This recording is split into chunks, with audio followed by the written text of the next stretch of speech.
Salut toi, j'espère que tu vas bien. Pour ce podcast, comment vaincre sa timidité en couple, l'erreur à ne pas faire. Alors, si tu me connais pas, je m'appelle Kevin, je suis coach timidité et j'aide les personnes timides à vaincre leur timidité. Et tu peux peut-être être surpris. Kevin, un podcast, comment ça? Alors, comment ça se fait? En fait, alors là, je me suis mis au podcast parce que j'aime beaucoup cela finalement, les podcasts. Et j'ai jamais testé, je te dis que j'aime beaucoup cela. Ah, c'est bizarre. Mais je sais pas, avant d'avoir testé, j'aimais déjà cela. Non, je plaisante, mais en fait, je voudrais changer, faire des podcasts. Et après là, c'est maintenant dans les semaines qui vont suivre. Ensuite, je vais un peu mieux t'expliquer, mais il y aura de gros changements. Je vais être racheté par un organisme. Mon entreprise, il est à la timidité, va être rachetée. Alors je continuerai même avec eux à travailler pour eux, ça veut dire que je continuerai à faire des vidéos, mais je sais pas du tout leur stratégie, ce qu'ils vont me demander de faire, parce que je serai plus patron de mon entreprise. Et alors je sais pas si je continuerai à faire des podcasts. Mais en tout cas, ça va être le cas aujourd'hui. Pendant quelques temps. Voilà. J'aime beaucoup cela. Voilà. J'aime beaucoup cela. Ça prend beaucoup moins de temps à faire les podcasts. Voilà. Et alors, aujourd'hui, c'est l'erreur. Oui, voilà l'erreur pour vaincre sa timidité. Qu'est-ce que tu fais? En couple. Oui. Est-ce que j'ai dit en couple? Non, je sais même pas pourquoi j'ai dit. Je m'embrouille. Je sais pas si j'ai parlé de couple. Mais oui, c'est comment vaincre sa timidité en couple. Parce que finalement, l'erreur qu'on peut faire, justement, dans le couple, pour vaincre sa timidité, c'est avoir une difficulté à changer son état d'esprit, finalement, à le nettoyer. Mais ce que je voulais parler précisément aujourd'hui, c'est finalement comment on fait. Comment on fait, c'est l'une des phases, c'est la phase 3, c'est de changer ses croyances. Déjà, comment on fait pour changer ses croyances? Et pourquoi changer ses croyances? Quel est le rapport avec la timidité, en quoi c'est important, etc.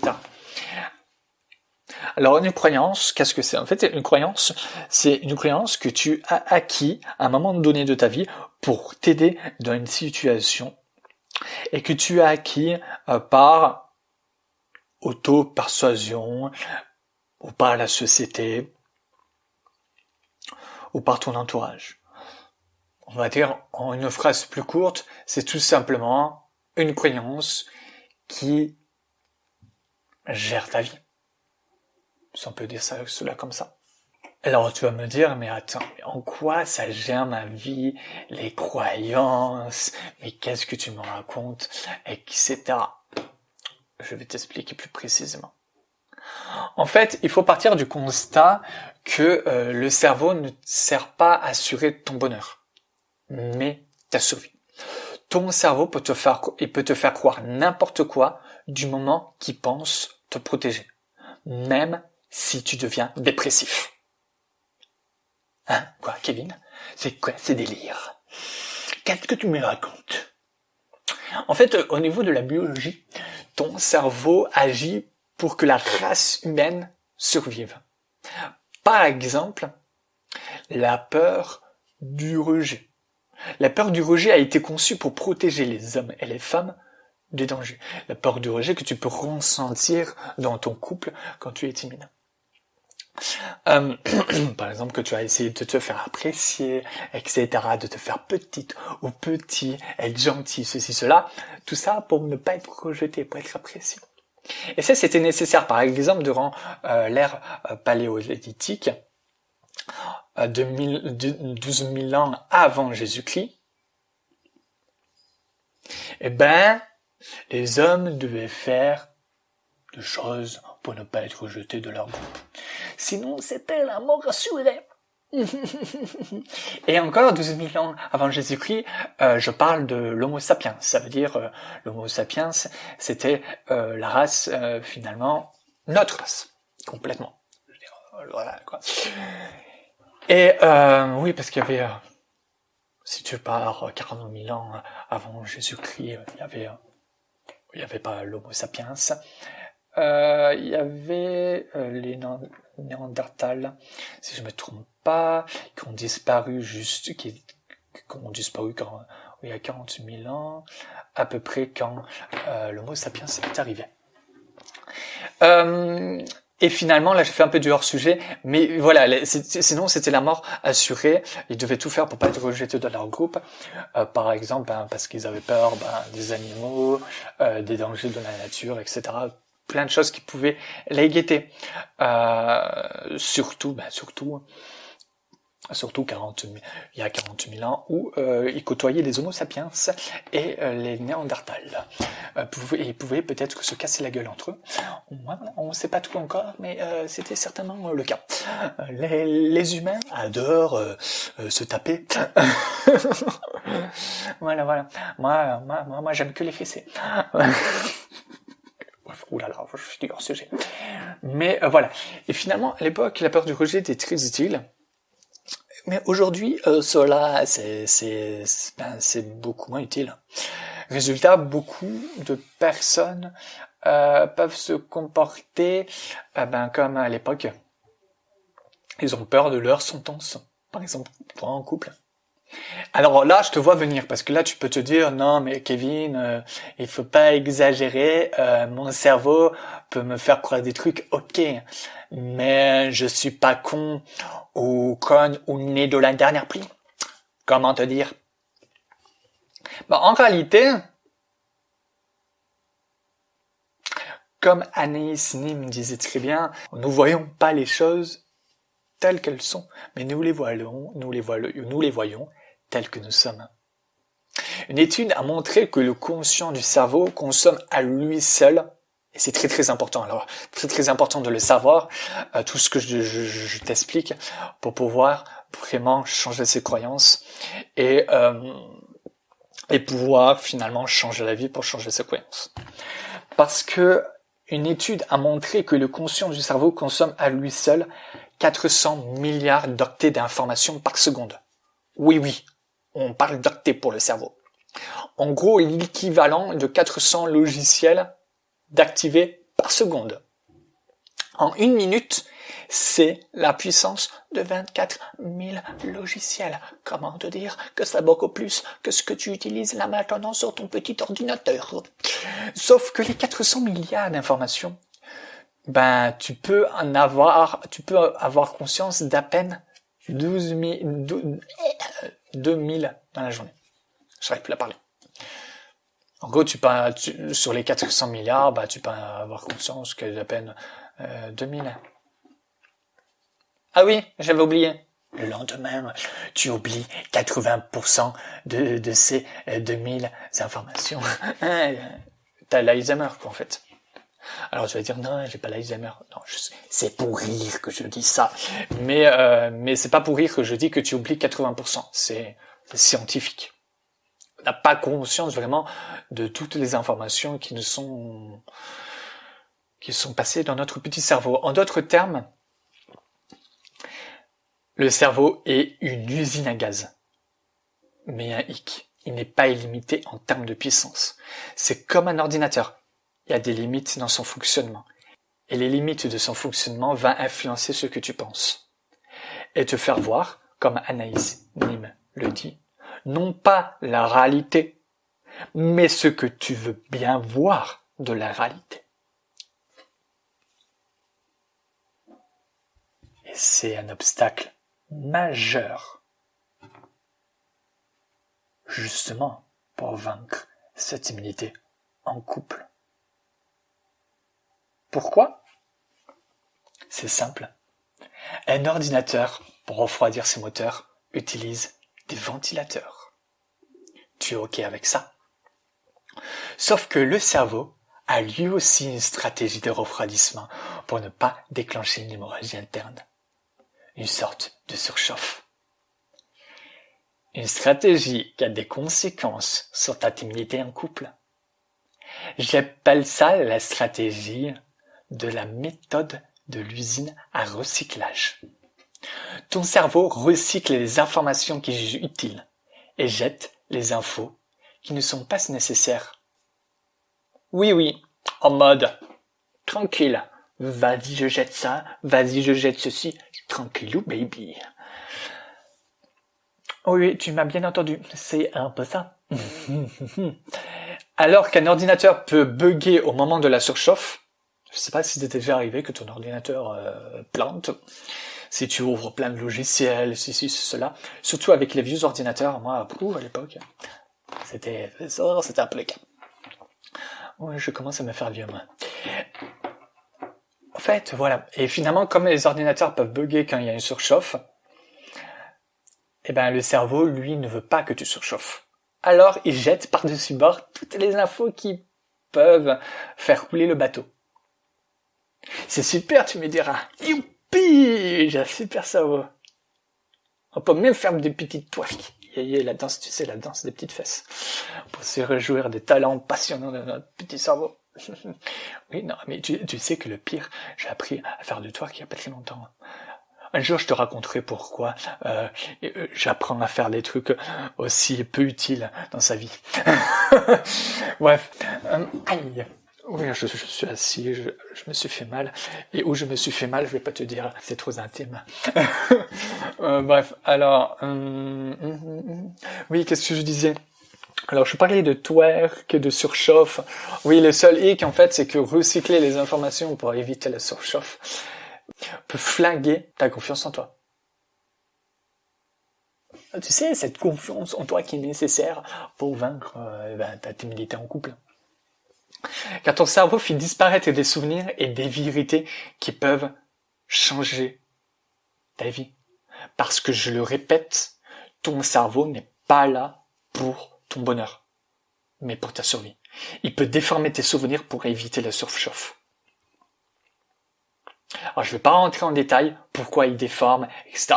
Déjà, je t'ai un peu expliqué, mais des trucs, voilà, par exemple, il y a la distorsion cognitive, pour rentrer plus en détail sur la psychologie, etc. Mais voilà, je ne vais pas plus m'expliquer.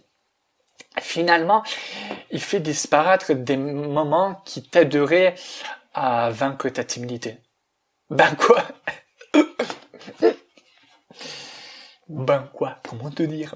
Pour l'air cerveau, la timidité, c'est super. Oui. Tu te dis, mais pourquoi ne devrais pas vaincre ma timidité? Ben, on l'a un peu expliqué juste avant. Tu évites d'être rejeté par le chef de tribu. Tu évites d'être rejeté par le chef de la tribu. Tu sais, à l'ère paléolithique. Pour ne pas aller côtoyer de dangereux mammouths. Quand je dis mammouth, je sais pas, à cette époque, il y avait des mammouths. Oui, je crois. Oui, il y avait des mammouths à cette époque. J'ai regardé un documentaire il y a pas très longtemps. Alors, je le sais. Sauf que le seul X, c'est qu'on est en 2020 et les mammouths, ça n'existe plus. Ton mari, c'est un mammouth? Enfin, peut-être. Ta femme, c'est un mammouth? Peut-être, on sait pas. Dis-le moi en commentaire. C'est un mammouth, si tu peux commenter, parce que là on est en podcast et il y a des endroits où tu peux pas trop commenter, je crois.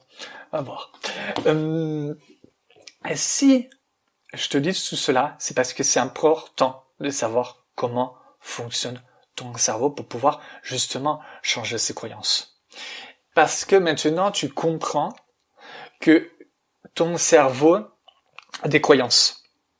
Que ton cerveau gère ta vie comme cela, par exemple par rapport à ta timidité. Et la timidité, finalement, c'est toute une brique de croyances. Tout à l'heure, je disais, oui, c'est quoi la timidité? Oui, c'est un évitement de situations sociales par peur du jugement. Mais on pourrait donner d'autres définitions. On pourrait dire que la timidité, c'est un amas de croyances. Tout simplement. Tu peux croire que tu es transparent devant ton copain ou ta copine. Tu peux croire que il ou elle va voir tes émotions, qu'il va te juger, qu'il faut pas que tu montres tes failles, etc. Il y a plein de croyances qui t'amènent justement à être timide. Par exemple, quand tu dis je suis transparent, dans ta tête tu te dis il faut pas que je montre mes émotions. Si tu te dis il faut pas que je montre mes émotions, tu vas le faire. Et le comportement, c'est que tu peux être froid, ou tu peux être distant, ou tu vas ne pas parler, etc., etc. Plein de comportements comme ça. En fait, les croyances, comme je disais tout à l'heure, ton cerveau fait en sorte de les prendre pour gérer sa vie. Et les croyances vont activer par exemple des comportements, du vitement, de ceci, de cela. Et c'est important de le savoir parce que l'erreur qu'on peut faire, c'est tout simplement de pas changer d'avis. Et si on ne change pas d'avis, on ne change pas nos croyances. Et c'est complètement normal. Complètement normal, je vais t'expliquer. Parce que le truc, c'est que je vois tellement de personnes qui suivent des podcasts, qui suivent des vidéos pour vaincre leur timidité. Mais l'une des étapes, par exemple dans la méthode Authenticité, au-delà de comprendre comment fonctionne ton cerveau, et c'est crucial pour pouvoir changer ses croyances. Si tu comprends pas ton cerveau, tu peux pas changer tes croyances et changer d'avis finalement. Il est nécessaire justement de les changer, ces croyances. Mais c'est normal en fait de pas arriver à changer d'avis. Finalement, quand tu changes pas d'avis, tu changes pas de croyances. Parce qu'en fait, c'est notre ego qui tend à nous rendre pas authentiques. Il fait tout pour pas nous rendre authentiques.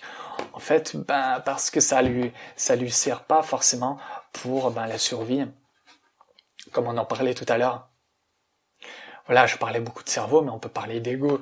Ouais, ça va pas te rendre authentique, et c'est pas forcément utile pour sa survie. Sauf que ce serait quand même utile pour ton bonheur que ton ego arrête de faire n'importe quoi. Tu vois? Et mais après, quand je parle d'ego, c'est paradoxe, enfin pas paradoxal, mais il y en a plein qui parlent d'ego et disent oui, l'ego c'est pas bien. C'est pas une question que l'ego c'est pas bien, au contraire, l'ego c'est super. Tu vois, l'ego sert à beaucoup de choses. Il sert, moi si j'aurais pas d'ego, j'aurais pas envie de t'aider, je serais une larve à rien faire. Il y a deux facettes, moi j'ai envie de dire, de l'ego. Il y a la copine de David Laroche qui parlait de ça il y a pas très longtemps. Il y a l'ego inférieur et l'ego supérieur. L'ego inférieur, c'est l'ego qui va pas te rendre authentique. Et l'ego inférieur, l'ego supérieur, c'est l'ego qui te pousse dans la vie, qui va t'aider à avancer, à aller plus loin. Justement, l'ego supérieur, c'est cet ego qui va t'aider à trouver des solutions pour vaincre ta timidité en couple. Et l'ego inférieur, c'est celui qui va essayer de te tendre à pas le faire. C'est finalement ce côté du cerveau qui va essayer de te tendre à faire des décisions pour ta survie, pas du tout pour ton bonheur. Et aujourd'hui, j'avais envie de te pousser déjà à mieux comprendre ton cerveau, les croyances, etc. Mais surtout te pousser à changer d'avis, à trouver normal de changer d'avis. Si je te fais un podcast, et c'est crucial que je te dise ça, parce que si je te fais un podcast, quelque chose, et que tu te dis « Kevin, il a tort », c'est super, j'ai envie de te dire. C'est super parce que je suis pas là en train de te dire des trucs où tu vas te dire « Oui, il a raison, Kevin ». Alors oui, il y a des trucs où tu vas te dire « Il a raison, Kevin ». Mais c'est crucial que je te fasse des sujets qui vont à l'encontre de ça. Parce que si aujourd'hui tu es timide, c'est une question de croyance. Tu crois des choses qui sont fausses. Et tu crois des choses qui t'amènent à être toujours timide. Je peux pas te faire des contenus où tu vas te dire tout le temps oui, il a raison. Parce que si tu te dis tout le temps Kevin, il a raison, c'est qu'il y a un problème. Il y a un problème. Et c'est ça le truc, c'est que je te pousse vraiment à changer d'avis. Si aujourd'hui tu as de la timidité, c'est une question de croyance. Tu regardes des vidéos, des podcasts, c'est normal que des fois la personne te dise des choses qui vont te gêner, qui vont t'agacer, qui vont à l'encontre total de tes croyances, parce que c'est le but. Le but, c'est que tu changes tes croyances. Le but, c'est que tu aies de nouvelles croyances. Et changer d'avis, pour moi, c'est merveilleux. Le problème dans notre société, c'est qu'on valorise pas le changement d'avis. Pourquoi? Parce que le changement d'avis est souvent perçu comme quelque chose oui, tu retournes ta veste, ou on a honte de changer d'avis, etc., etc. On valorise pas cela. Par exemple, tu vois les politiques à la télé, ils te racontent des balivernes et ils te racontent la même baliverne pendant quelques années, quoi.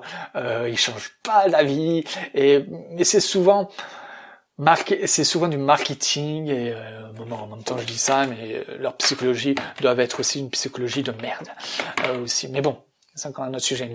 Mais on valorise pas forcément le changement d'avis. Moi, je te le dis, changer d'avis, c'est merveilleux. Il y a des choses que j'ai dit dans des anciens contenus il y a des années et que je dis l'inverse maintenant. Je change d'avis, je change d'avis, je change d'avis. Après, il y a changer d'avis et changer d'avis. Le problème, c'est que souvent, dans le développement personnel, de temps en temps, on peut valoriser le fait de changer d'avis. Sauf que ça peut être difficile de changer d'avis. Comment on change d'avis, ceci, cela. On peut comprendre qu'il y a changer d'avis et changer d'avis. Beaucoup de personnes ne changent pas d'avis parce que il y a cet aspect que j'ai remarqué, qui ne changent pas d'avis parce que déjà, l'ego se sent menacé. Déjà, l'ego va se sentir menacé, l'ego inférieur va se sentir menacé pour sa survie parce que ça peut changer des croyances. Ça, on l'avait compris. Mais pour pas se sentir menacé, en fait, les gens adoptent une stratégie que j'appelle du fort. C'est-à-dire mettre des murs total. Et quand tu arrives et que tu dis quelque chose, quoi que tu dises, en fait, ils vont pas changer d'avis. Quoi que tu dises, ils vont pas changer d'avis. Le problème, on l'a vu, c'est nuisible parce que tu peux pas changer tes croyances si tu changes pas d'avis. Mais il y a changer d'avis et changer d'avis. Pourquoi moi j'arrive à autant changer d'avis tout le temps. J'ai une conversation avec quelqu'un que je trouve inspirant, je vais changer d'avis, le lendemain j'ai une autre conversation, je vais pas changer d'avis sur ce que j'ai eu hier, mais je vais changer d'avis sur un autre sujet, etc., etc. Je change d'avis souvent. Et j'adore ça. Et j'ai envie de dire, si tu veux vraiment avoir un bonheur mais extrême, exploser ta timidité en couple, ceci, cela, change d'avis, c'est normal. Mais à changer d'avis et changer d'avis. À une époque, pour te dire, j'avais pas forcément la stratégie du blocos, c'est que j'avais la stratégie d'être très influencé. Bleu. Être très influençable et très manipulable. Et tout à l'heure, en fait, quand je parlais de la menace, que les gens se sentent menacés, c'est parce que des fois aussi, ils se sentent menacés parce qu'ils ont peur d'être manipulés. Et c'est pour ça aussi qu'ils mettent des murs. Ils ont peur de manipuler, ils ont peur de trop changer d'avis, ils ont peur de croire n'importe quoi, ils ont peur de croire quelque chose de faux.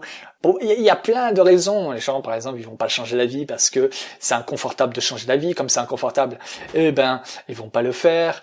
Des fois, il y a un Kevin qui arrive et qui va dire quelque chose qui peut remettre en question toute leur existence à eux, en fait. Et c'est quand on remet toute ton existence, c'est pas confortable. Et résultat, ils mettent tous ces murs-là. Et moi, à une époque, j'étais complètement influençable. Il y a quelques années, et j'avais pas ces murs-là. Et au fur et à mesure de mon développement personnel, j'avais remarqué ce côté-là. Et j'ai eu la bonne idée, en fait, je sais pas si c'est un dieu, machin, non, la bonne idée que j'ai eue. Non, mais tu sais, j'ai toujours été intelligent, c'est comme ça. Et oui, moi le plus intelligent, c'est Kevin. Non mais je plaisante, mais j'ai eu la bonne idée de me dire, ok, je suis très influençable, mais comment je peux utiliser cela?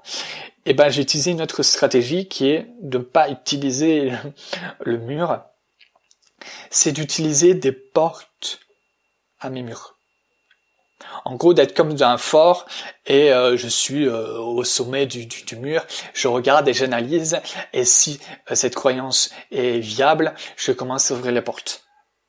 Même si c'est inconfortable, parce qu'à un moment donné, quand les gens vont rentrer par les portes, il y aura du remue-ménage dans le fort, parce que mon ego va pas vouloir au tout début l'accepter. Et c'est pour ça, des fois, quand je change d'avis sur quelque chose de très important, des fois, je me mets même à pleurer. Parce que c'est assez intense. Et on pourrait se dire, non, mais Kevin est sensible. Moi, je préfère pleurer que pas du tout changer de croyance. Pour moi, c'est un peu mon processus. C'est j'ouvre finalement les vannes.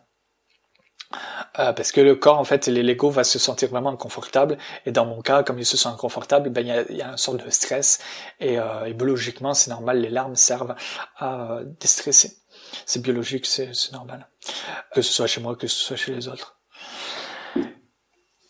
Et c'est pour ça que je te dis, il y a changer d'avis et changer d'avis, c'est que de mon côté, j'ai adopté le fait de changer d'avis, ok, mais de changer d'avis avec une stratégie qui est de mettre quand même un mur. Ça veut dire que je vais pas être influençable par tout le monde, mais je vais quand même analyser ce que la personne dit pour pouvoir plus ou moins ouvrir les portes.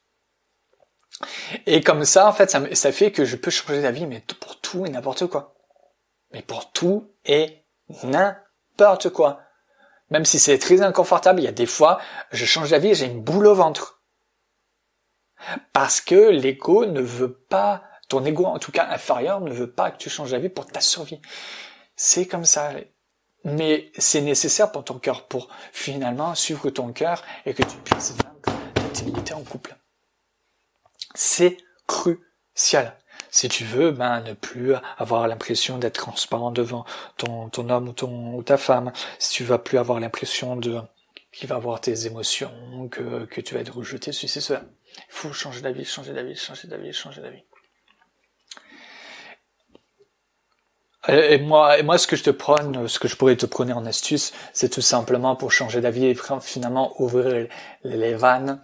Moi, j'ouvre les vannes ou le porte comme tu veux, en analysant le discours de la personne et en voyant si son discours a l'air viable. Est-ce que c'est un expert qui en parle?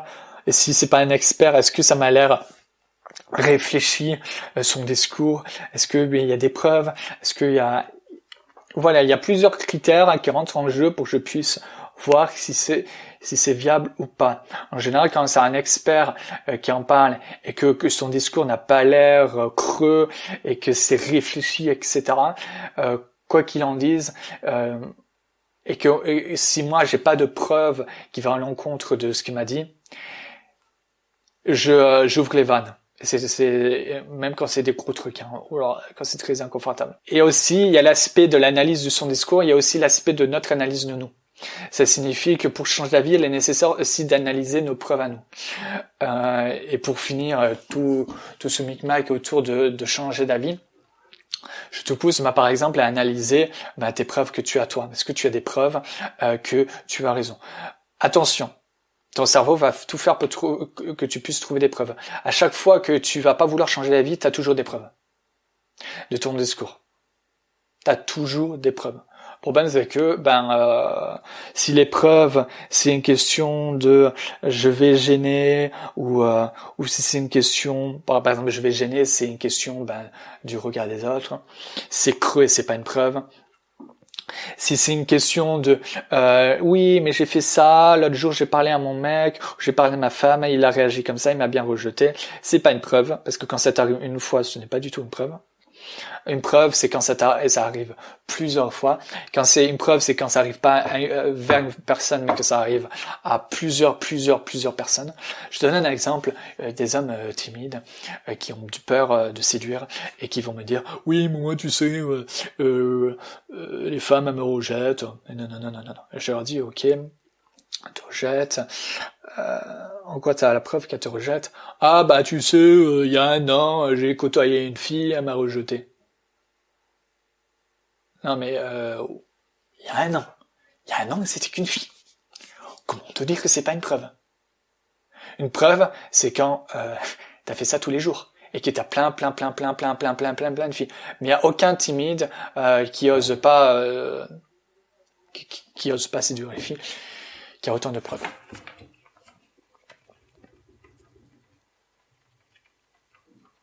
Parce qu'en vrai, c'est du bullshit ce qui se dit. Complètement.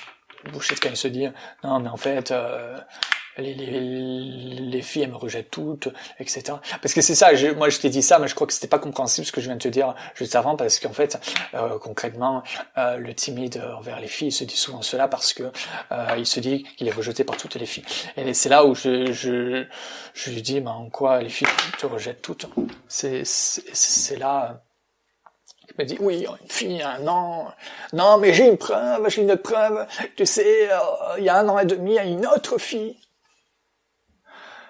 Et j'ai envie de lui dire, non, je crois que tu connais pas trop la vraie vie des gens qui sont pas timides. Parce que la vraie vie des gens qui sont pas timides, ils côtoient des filles pratiquement tous les jours. Et tu verras que si tu côtoies des filles